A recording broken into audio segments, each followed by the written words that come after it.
Good morning and Happy New Year from Black Rose Writing.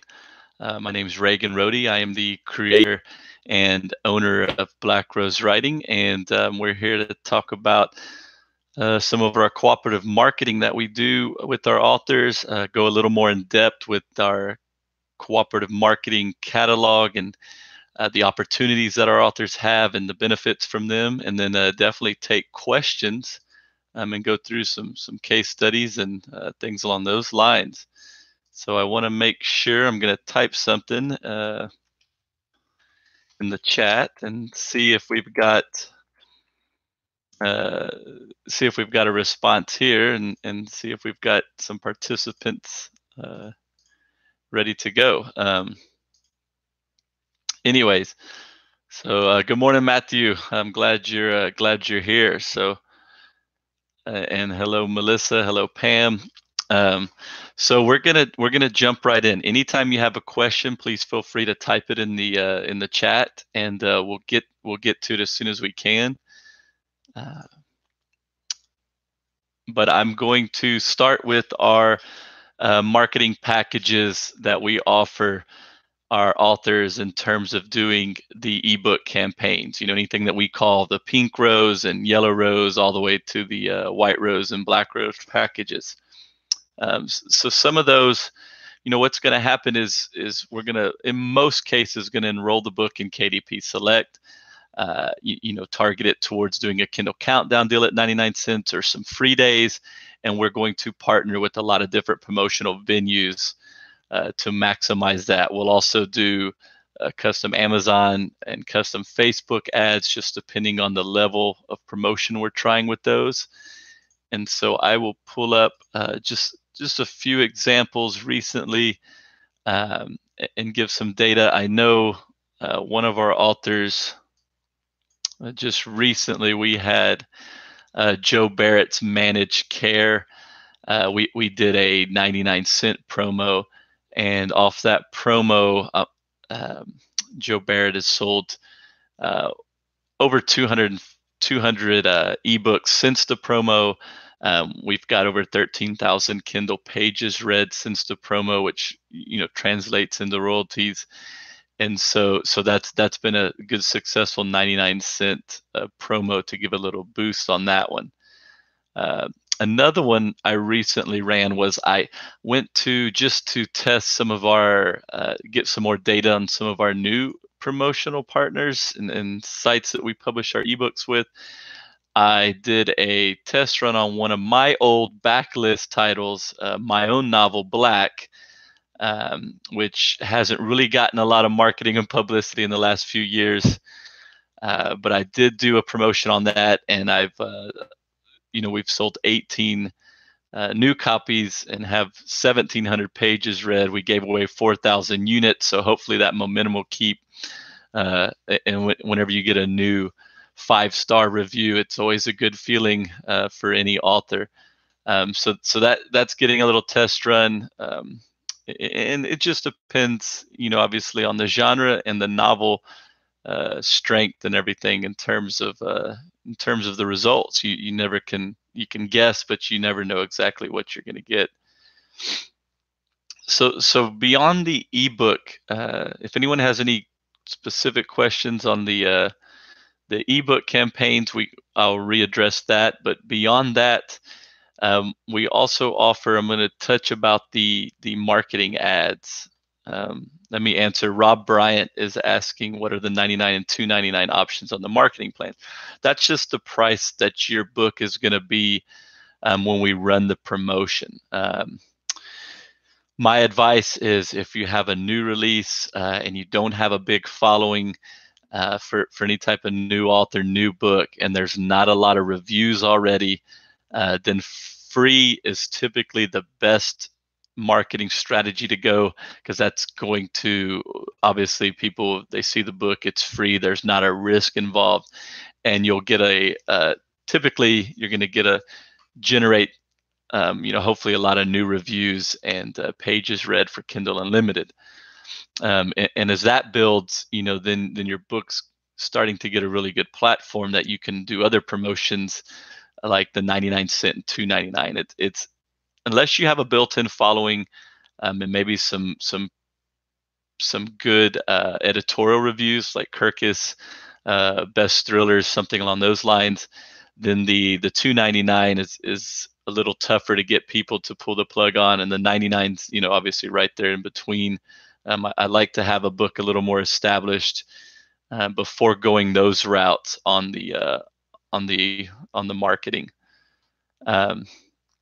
So I'm going to touch on the marketing ads, because this is what we've really been focusing on the last quarter of 2018, and definitely hit the ground running here in 2019. I myself am certified as a social media expert and also advanced on the marketing ads, and so is our head of our PR team, Christopher Miller, and him and I have been coordinating some really good advertisements, and I'm going to touch on the Amazon ads first. Let me pull that up. So on the Amazon ads lifetime, what you're looking at is the amount of money spent, the amount of sales, and then Amazon has a thing called the ACOS, which is the advertising cost of sales. Now, the lower that number is, the better in terms of percentage. Because if you're right at 100%, meaning if you spend every $10 you spend on Amazon ads, you're making $10, or you sold $10 worth of books, doesn't mean you're making $10, because obviously there's some cost involved in printing, or if it's an ebook, there's a share cost with Amazon and third party, and then also the author and publisher, there's a royalty split. So our goal typically is to have that number below 60%. Below 60% means that we are making money on that particular book. And so on our Amazon ads lifetime right now, we are at a 51.04. So that's number we want to get lower, but it does mean that they are in general productive. And I want to go over a couple specific ones just to show you the power. And obviously want to share with all of our authors that yes, Black Rose Writing does market our books beyond beyond our authors. And one example would be Joe Seipel's The 5 Wishes of Mr. Murray McBride. Joe has contributed nicely to the Amazon ad. I'm not sure the exact number, but I know we are well beyond matching his as we continue to run this ad, because this ad, we've now spent over $2,000, but we've generated over $8,000 in sales, and his average cost of sale is running at a 24.94%, which is excellent, and that ad's still running. Joe doesn't need to contribute to that ad, and that's an example of an author helping with the marketing, doing a shared cost with us, and we're running with it because it's a positive ad and making money for both Black Rose Writing and our author, and definitely going towards our authoring marketing budget. So another one is Land of July by Robert Marchese. That's been another strong Amazon ad where it's running at, we've done over $3,000 in sales, and it's running at a 42.66%. So that one we're going to keep running.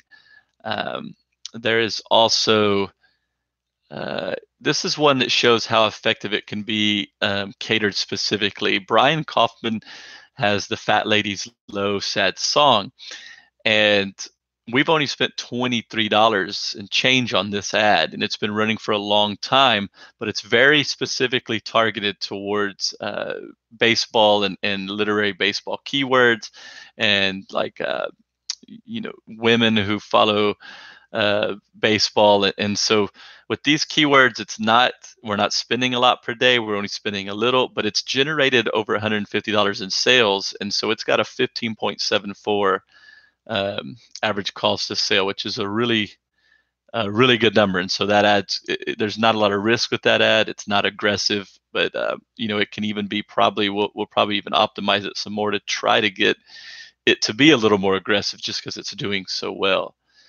And the last one I was going to touch on with the Amazon ads is Managed Care by Joe Barrett, is also running quite well at a 44.54%. And his ad is catered around his other ebook campaigns, which can also be very useful because you're getting promotion from a lot of different places. And if your ebook is peaking because you've run some 99 or 299 sales, and so it's going to have a high rank on Amazon, then the Amazon ad is really going to be effective because people are going to click on the book and they're going to see that you're ranked, in the top 100 of a category, and it's going to increase their chances of buying. Back to the question, Joseph Carabas is, what is the certification exactly? Joseph, I'm not sure of your question. Can you reword it for me? And then, so the next one is Luella Bryant would like to know, are Amazon ads just for ebooks? They're not just for ebooks. Ebooks tend to be the most effective in our history, in our data, just because the price is lower. But the ad is targeted. Initially, it'll pick up on an ebook, typically on the ebook page, but in a lot of cases, buyers will click on the paperback version, and once they click on the paperback version, follow through and buy it, it'll still show in your average cost of sale. So, it might show that we've spent $3 in marketing it, and then it'll show like a $17.95 in sales, which meant that maybe they bought your print book. Oh, Joseph Carabas, it was a Hootsuite certification that just implies that I've taken all the social media courses across all the platforms, Twitter, Facebook, Instagram, Pinterest, YouTube, and taken all the full courses, and we're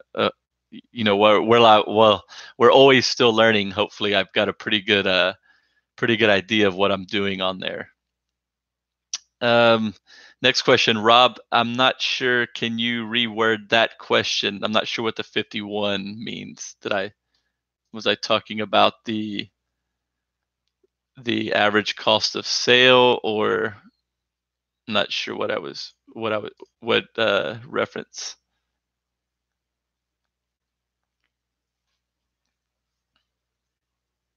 Okay, I'll wait for Rob to specify that question, and then we'll kind of move on from Amazon to where we've really okay, so the Amazon 51 is what you're trying to, the average cost of sale is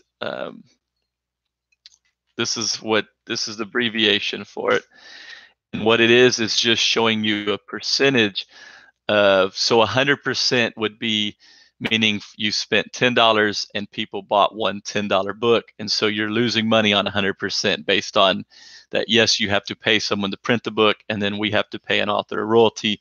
So from our end, that's not it's good for publicity, but it's not good for profit. So our goal is to get the Amazon ACOS, average cost of sale, below 60%, because that means both it's a very successful ad, and it's something that makes sense to keep running hopefully for a long time and keep generating sales.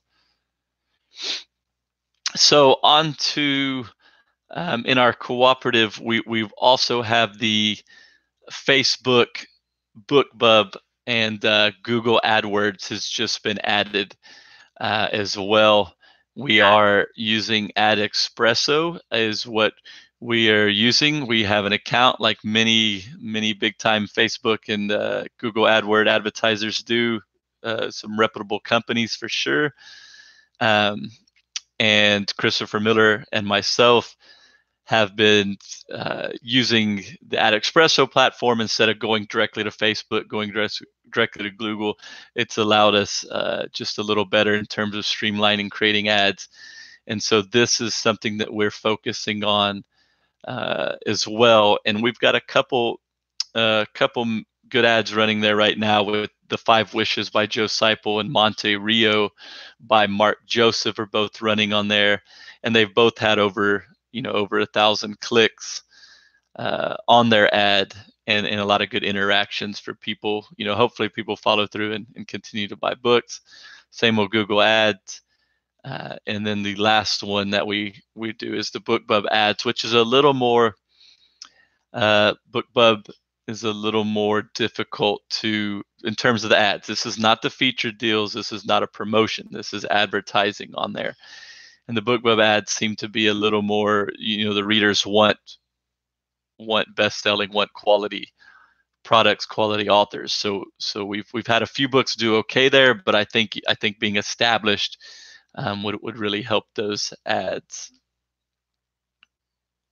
All right, so that's, if anyone has any questions, again, please feel free to type those in. Otherwise, that's a little background on some of our marketing ads that are in the marketing opportunities marketing catalog that we offer. And we will go on to NetGalley. So NetGalley is one of our favorites, and you get some mixed feedback because some projects just don't. Readers just don't want to read them and review them. I mean, that's the nature of the industry. But then you get some that just really have, a good experience on NetGalley. For example, Kara's Asylum by Elsa Haro. She had 21 reviews on NetGalley, and for a discounted slot where typically it's going to be $300 to $400 with Black Rose Writing. We do the shared and discounted slots. It's $149 for a 2-month listing. 21 reviews. You're not going to find a lot of marketing or publicity for that amount of money to get 21 reviews. Dollhouse by John Hunt was another really good hit on NetGalley, and that one got 87 reviews on NetGalley. So that's a really good number. In most cases get close to getting 10, which I feel is really strong. But then you get Hell's Doctor by Lee Jordan had 19. Daniel Lieber's Intended Bondmates had 19. Matthew Brockmeyer's Kind Nepenthe, which is a really strong title, had 33 reviews on there. And I know Sarah by Terry Poland had 73 feedback and reviews. And so just a really, really good, really strong bang for your buck. Let me switch back to questions. Matthew O'Brien is talking about possibility of Walmart. Our distribution, Walmart's not, you're going to have to still go through ReaderLink, which is Walmart's and Target, places like that, for them to carry your title in the store. That's going to be, they carry best-selling New York Times best-selling titles. So that's still going to be a tough opportunity to land. But in terms of Walmart listing your book online, that's something they've partnered, ebook wise, they've partnered with Kobo. So if your book is not enrolled in KDP Select and it's available on all our ebook platforms, Kobo, Apple, Barnes & Noble, Nook, then Walmart will have your ebook available. Again, just having your book available, it goes back to the old, in the beginning of Black Rose Writing, we had a lot of authors with opportunities to try to get books in bookstores. We had one author who put books, or cold called a lot of Barnes and Nobles and got his book in a lot of Barnes and Nobles in the United States. Well, just having your book in a store, just having your book listed by Walmart doesn't mean that it's going to sell a copy. If they stick it on the back shelf somewhere and no one knows who you are on the other side of the country, then it's likely going to be a book that just gets returned. So what we try to do is we're trying to focus on, making sure when books are in indie bookstores and national stores, there's got to be some media, there's got to be some book events around that's going to generate that publicity. Mel Launder, tweeting, that's a good question, because tweeting about your book, posting about your book on Facebook, posting for people to buy your book are all, in my opinion, ways to usually annoy an audience and get rid of a serious audience. The way to utilize Facebook and Twitter the best is to develop trust with people who follow you by posting relative content. maybe a blog that you write, maybe just something witty that you share. You want to develop a trust always with your fans and followers before you ever say, hey, this is my book, buy this. Developing the trust in that you are someone who puts out quality material. Posting your reviews on Twitter, that's exceptional. But just posting information about your books, posting for people to buy your books, is not always a very good option. Matthew O'Brien talked about interviewing other authors. Yeah, interviewing authors, anything interacting, following other authors, responding to other authors, liking readers' stuff. Just any type of interaction. Matthew Brockmeyer is really, really good at interacting on Facebook and just constantly interacting and developing that trust, where when he does promote, hey, this is something new, then a lot of his followers are gonna go ahead and take the leap and purchase that.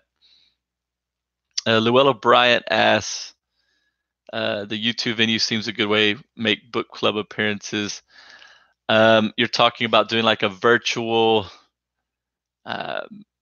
just, like this, the live authors going live, doing interviews, or just talking about their books in general on YouTube. That could be good. Robert Kern's question is, how does pricing affect new releases? Yeah, pricing is definitely something that affects all releases, and one of the things we always try to instill in our authors is to have pride and be motivated behind your suggested retail price. I know how long it took me to write my baseball novel. It took me 10 plus years. So I feel like a $20 book for 10 plus years of writing, I'm not over asking. If I was a best-selling author and my book had mass market appeal and everything, then yeah, I'd be able to really reduce that price. But I think a lot of authors get caught in my book's $18 and I'm competing against Stephen King and his book's $8. And well, that's the old, well, you're not necessarily competing against Stephen King yet. If we'd sold as many copies of your book as Stephen King, then we would happily be able to price it $8 and be able to know that we're doing large print runs, or be able to adjust on that end, where our pricing is formulated to be able to give our authors maximum distribution. But an email to me or to any of the staff in terms of doing a discount or reducing your price after a certain amount of time is always an option, and definitely something that we take seriously. Joseph asks if there is a genre number of reviews. Is there a connection on NetGalley? I don't think there's a connection. Obviously, the mainstream mystery, thriller, probably romance are always going to be a little bit more than if you do like a coming of age or a religious book, or something that's real specified. But I still think just people are choosing those categories for a reason, and if you put something with a strong cover, which I know we have, and strong content, which I know we've improved on year after year, then we're, hopefully the NetGalley readers will pick it up.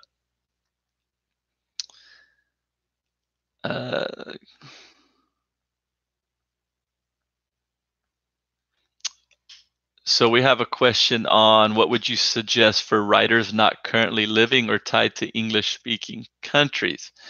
Yeah, so one of the things would be, we don't do a lot of translation, definitely not in-house, but we do have some connections in terms of translating, to a book and doing another printing edition in a Spanish or different language. I know ebooks can be translated really easily, so that's a good market to push globally. And then just finding any, hopefully any English-speaking bookstores or venues that are within proximity of doing events. That looks like, I think I got all the questions right now. let's move on to similar to NetGalley. Edelweiss is another. Edelweiss is a little bit more of a professional audience than NetGalley. You're not going to get reviews as often, but you're getting the book in some really good players in the industry's hands. And I just pulled up our last 3-month period on NetGalley. Last 3-month period on Edelweiss to see what was hot right now in Edelweiss. And Dead School by Laura West has had 72 downloads requests, and that's a really good number. She's gotten some from, I'm looking at it right now. We've got a lot of librarians all over the U.S., a lot of bloggers and booksellers. We've got some Barnes and Noble community relation managers downloading it, and so there's another Barnes and Noble. A lot of libraries, some academic presses picking it up, and then bloggers. So they're getting a copy of that book. Hopefully they're going to leave media. Hopefully, if it's a bookstore, it's something they may consider, carrying in their store, doing an event for. But yeah, so Dead School's gotten 72 downloads, and then Dear Jane has gotten 31. The War Blog by Glenn Sobey's gotten 30, and The Partners by Jack Polo's gotten 31. That's just in the last 3 months. So those are good numbers, and the Edelweiss cost. Typically, a lot of places will put a 6-month listing for somewhere in the $400 to $500 range. Right now, our Edelweiss shared cost with our authors is $129 for a 6-month placement. So it's this $300 savings. It's again, it's not probably going to generate where you're going to see a lot of reviews or anything like that, but you're hoping it. If bloggers, librarians, places like that pick it up, that they're gonna reach out to Black.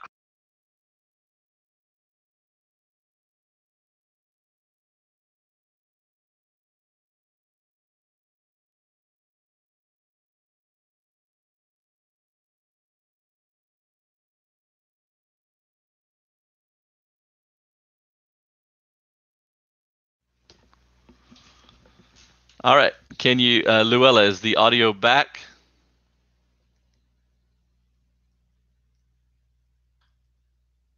Let's see if the audio has returned. Okay. So we're back. So another thing is Prolific Works, and we're going to be sending a MailChimp campaign to all of our authors next week on the Prolific Works. They've re-identified themselves. It used to be Insta Freebie. They've made it a little more professional, and we're able to get a savings month to month. It's a monthly plan. It's a very low cost. Authors can sign up for that. And it's one of those things that it's going to get, basically readers can select a book in a specific category. They get the book for free. Hopefully they go leave a review, but they provide their email address directly. It's organic. It's not where you're getting a bunch of emails or getting something that's fake accounts. They are purposely providing it because they want to read your book, and they're okay with you reaching out to them. So with Prolific Works, it's really good for authors that can help build a subscriber list and build a following where they can collect emails. One of our books got about 587 emails. And so that's a really good number where you can reach out to those authors the next time you have a new release, or you can give them free content when you're writing, write a short story, something like that, and just, again, develop that trust and that following. So back to questions. Rob Bryant is having trouble finding reviewers prior to publishing in May. So NetGalley, again, is a really good starting point. That can be done pre-release. It's very effective pre-release. Reaching out to fellow Black Rose writing authors, use the author group. Doing a review swap with fellow authors could be, especially an established Black Rose writing author that has 100+ reviews on their Amazon page. not a bad thing to have that author's review your book. And so doing review swaps with fellow authors can give you some early reviews and build that. Then also, check out again, we send out our list of reviewers, reaching out to bloggers. There's links in our reviewer list that have bloggers that cater specifically, to certain genres, and you can reach out to those and find those as well, and be able to send them, a PDF galley or something, a digital copy before your release, with the expectation of getting review. Llewellyn Bryant wants to know if we're going to get links. Yes, there's links to all these sites. It's in the cooperative catalog, which we send out on a monthly basis. I don't, since you are a new author, I'm guessing you haven't got one yet, but it'll go out at the end of this month as well. But you can email me at any time. I can send you our updated. It's a PDF catalog that just goes through all the things that we work with authors on, and be able to offer discounts that if you're a self-published author, you wouldn't be able to get.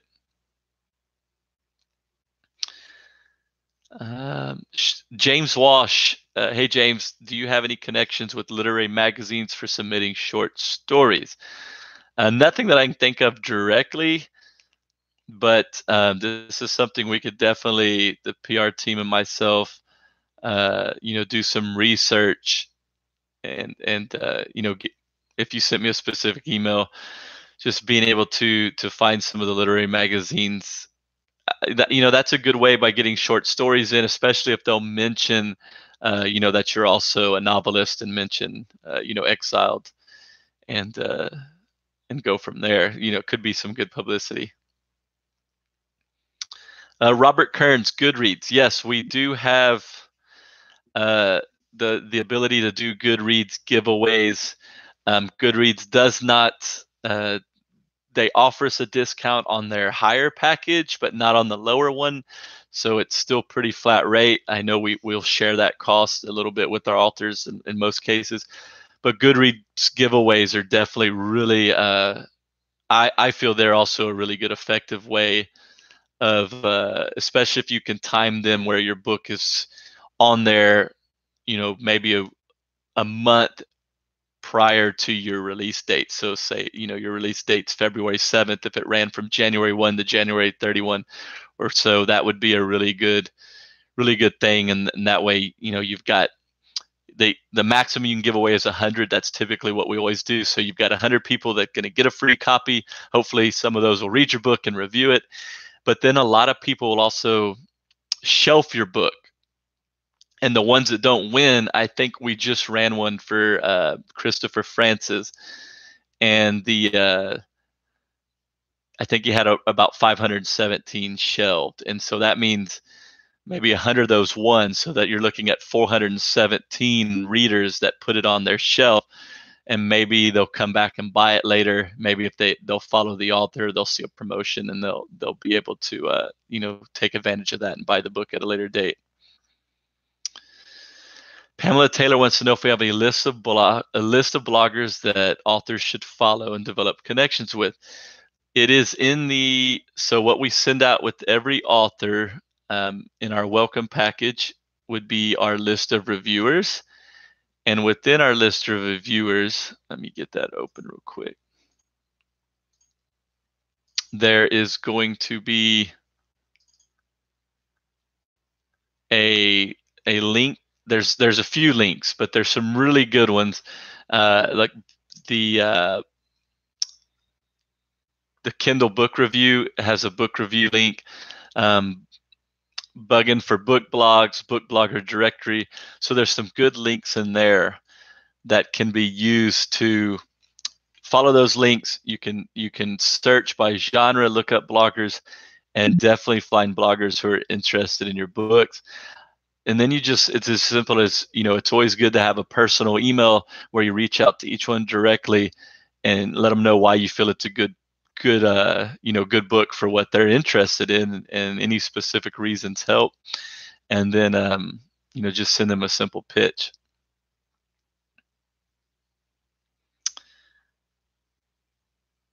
All right. And Robert Kearns is telling our authors to sign up to ITW if you're a thriller mystery writer. Yeah, I definitely recommend that as well. Um, Robert, just talking on that again. So we tried to, one of our authors, when we first launched around 2009, um, one of our authors was a big thriller writer and was a member, said, hey, Black Rose Writing needs to be a publisher recognized member. So we tried back then. We were declined. We weren't, we didn't meet their protocol. Tried it again, I think a couple years later, tried it again a few years later. And then in 2018, we went in and we looked at a lot of our contract. We looked at a lot of things we do, went in, submitted, sent them some of our books, went through the whole submission process again, and we were accepted. So yes, that was a good, a proud achievement on our end, especially when you've been rejected multiple times. It's always nice when you finally get accepted.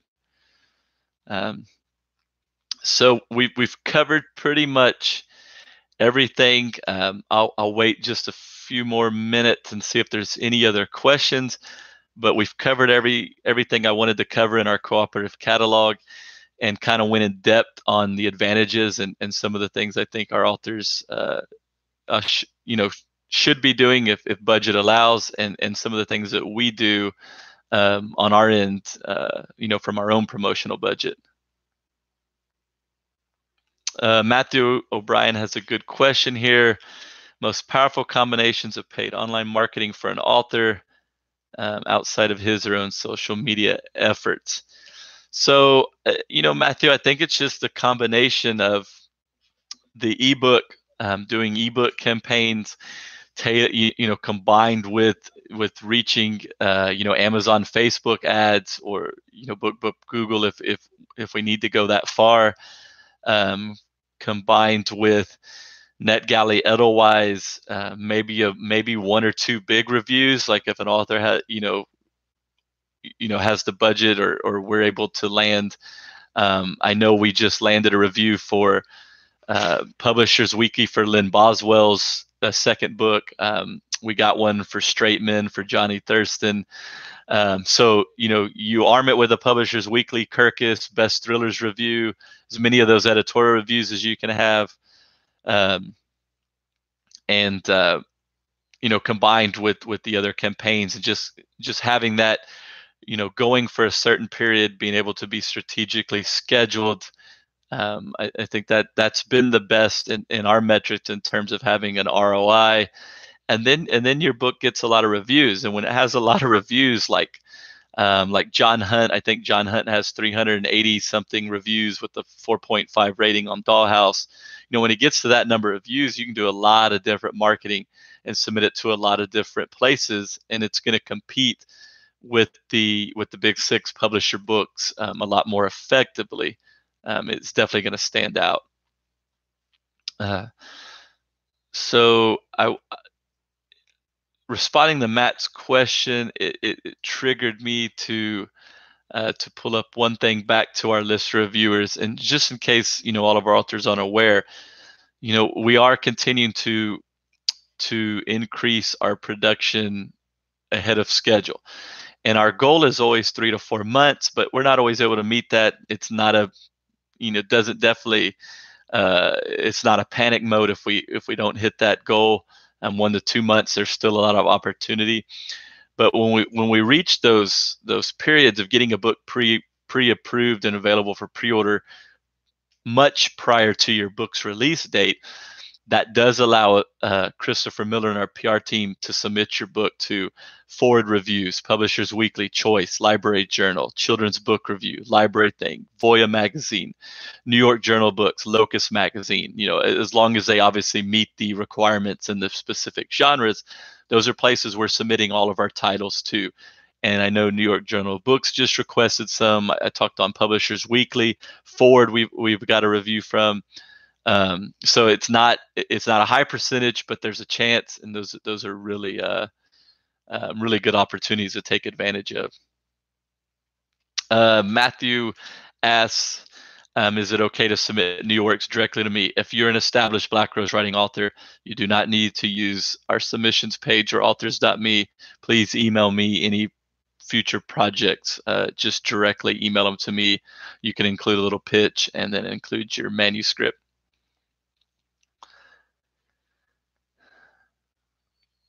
Pamela Taylor's question is, am I familiar with the Kroger Co-op program for author events and selling books of source? I'm not. If you have information, please send that to me, and our team will definitely look at that and see if that's something we can take advantage of. So we are hitting the 40-minute mark. Again, you can watch this video by going to, it should be youtube.com/blackrosewriting.